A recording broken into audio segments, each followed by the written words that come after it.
So students, welcome to history class 12th. So student, this is our second chapter, kings, farmers and towns. In this video we will discuss about the earlier states of 6th century BCE to 6th century CE. So let us start with first topic because we have discussed its introduction in last video. So first is princeps and piyadasi. What does it mean? Princeps, who is princeps, and what is meaning of piyadasi? So students, princeps. Princeps means James Princep, an officer in Mint of East India Company. Mint means in army. At that time, during 1830s, when James Princep came to India, during that time he and his assistants took the task of reading inscriptions. In 1830s they started reading inscriptions. The reading of inscription is called, or study of inscription is called, epigraphy. All of you know that what is an inscription. Inscription means when something is engraved on stones, मतलब पत्थर के ऊपर कुछ गोद कर लिखा गया, उसकी स्टडी को कहते हैं एपिग्राफी. जेम्स प्रिंसेप ने जो पत्थरों के ऊपर लिखी हुई ब्राह्मी और खरोष्ठी लिपि थी, द टू स्क्रिप्ट्स मीन्स लिपि, कौन कौन सी? ब्राह्मी और खरोष्ठी. इन दोनों को डेसिफर्ड करवाया, मीन्स उनको ट्रांसलेट करवाया. जो कॉइन्स के ऊपर लिखी हुई थी, इंस्क्रिप्शंस में थी, उसको डेसिफर्ड करा. डेसिफर्ड मतलब ट्रांसलेट करवाया. He found that most of these mentioned a king referred to as piyadasi, means pleasant to behold. मतलब किसी का नाम बार बार आ रहा था जिसका नाम था पियादसी, मतलब प्लेजेंट टू behold. ये पियादसी कौन था और इसके बारे में बार बार जिक्र क्यों आ रहा था, इसके बारे में अगर हम डिटेल में पढ़े, जैसे कि जेम्स प्रिंसेप ने पढ़ा, तो प्रिंसेप ने क्या देखा कि जो ये बार बार लिखा हुआ नाम आ रहा है, जिसका नाम पियादसी आ रहा है, असल में ये अशोका का नाम है. अशोका आपको पता है, the great, Ashoka the great, जिसको अफगानिस्तान से लेकर साउथ में इंडिया का पूरा पार्ट जो था इसने कवर कर लिया था जब ये राजा बना था. One of the most famous ruler of Buddhist text. Buddhist text में इसके बारे में जिक्र किया गया है और अशोका को कहीं कहीं पे इसको पियादसी भी लिखा गया है बुद्धिस्ट टेक्स्ट में. जैसे हमने पिछले चैप्टर में पढ़ा है कि ब्रिटिश और वर्ल्ड के दूसरे देशों ने यहाँ पर पढ़ने वाली सबसे एंशियंट सिविलाइजेशन को पढ़ना स्टार्ट कर दिया था, लिखना स्टार्ट कर दिया था उसके बारे में, वैसे ही एक फर्दर स्टडी और होने लगी. जैसे ही उन्होंने देखा कि इंडस वैली सिविलाइजेशन की खत्म होने के बाद क्या हुआ, तो उन्होंने देखा कि कुछ एक नई सिविलाइजेशन जो थी, जिसको गंगा प्लेन्स के आसपास की जो सिविलाइजेशन थी वो डेवलप हुई. तो ब्रिटिश ने उनके बारे में इन्वेस्टिगेशन करना स्टार्ट कर दिया. Investigation into early Indian political history and Indian scholar used inscription and text composed in variety of languages to reconstruct the lineage of the major dynasty that had ruled the subcontinent. मतलब कि उन local languages में लिखी हुई या engrave की हुई inscriptions को पढ़ने से, टेक्स्ट को पढ़ने से ये पता चला कि भारत में पॉलिटिकल सिस्टम शुरुआत में कैसा था, कौन कौन सी डायनेस्टीज यानी कि वंश थे हु रूल्ड दैट सब कॉन्टिनेंट, यानी कि इंडिया को रूल किया जिन्होंने अर्लियर डेकेड्स में.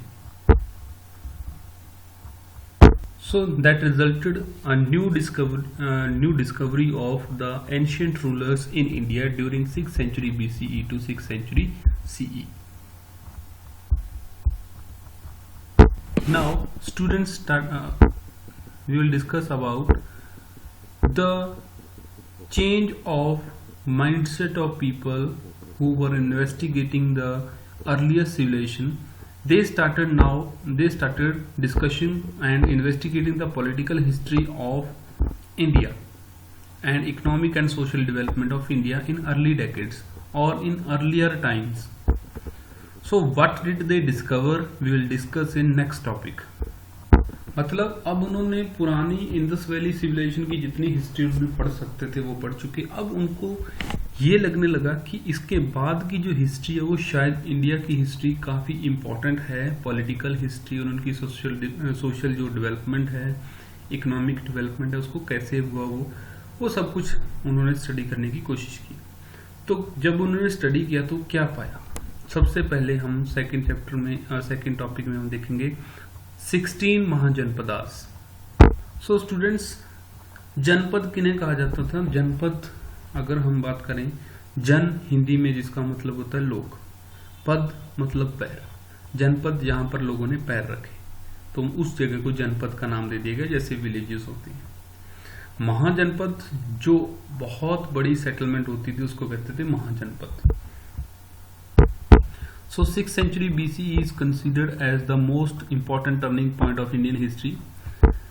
अब नए स्टेट्स और सिटीज डेवलप हो गई थी, आयरन का यूज शुरू हो गया था और कॉइनेज डेवलप हो गई थी और एक नया सिस्टम डेवलप हो गया था, पॉलिटिक्स का भी और रिलीजन का भी। जैसे रिलीजन में बुद्धिज्म एंड जैनिज्म डेवलप हुए।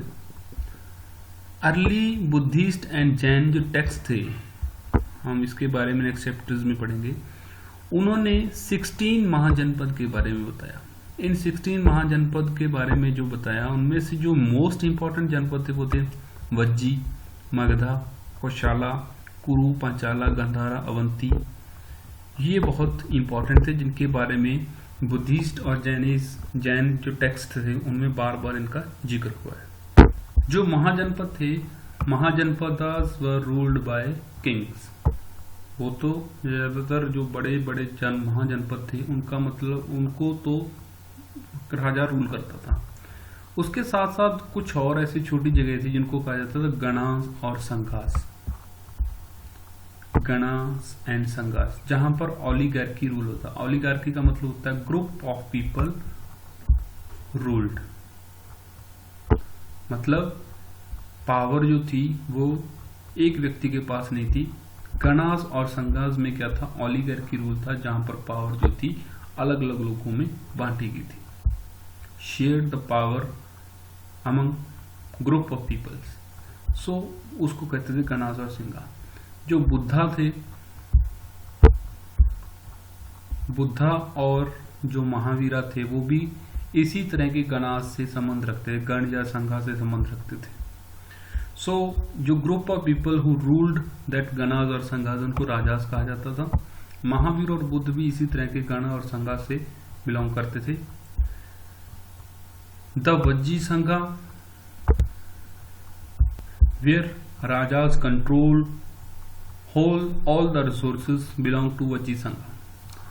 देखो स्टूडेंट्स, देखिए it is very difficult to reconstruct the ideologies of people of that time, क्योंकि कोई ज़्यादा लंबे समय तक लिखा कुछ नहीं गया, कुछ उनके बारे में समझा कुछ नहीं गया। लेकिन हाँ, कुछ ऐसा कहा जाता है कि कुछ ऐसे स्टेट्स थे विच लास्टेड नियरली 1000 years, यानी कि 1000 साल तक रहे, उसके बाद खत्म हुए। काफ़ी इंपॉर्टेंट है ये। संघास और गणास तो छोटे एरियाज होते थे, लेकिन जो महाजनपद होता था वो बड़ा एरिया होता था। अब महाजनपद जो होता था, महाजनपद की एक कैपिटल सिटी होती थी।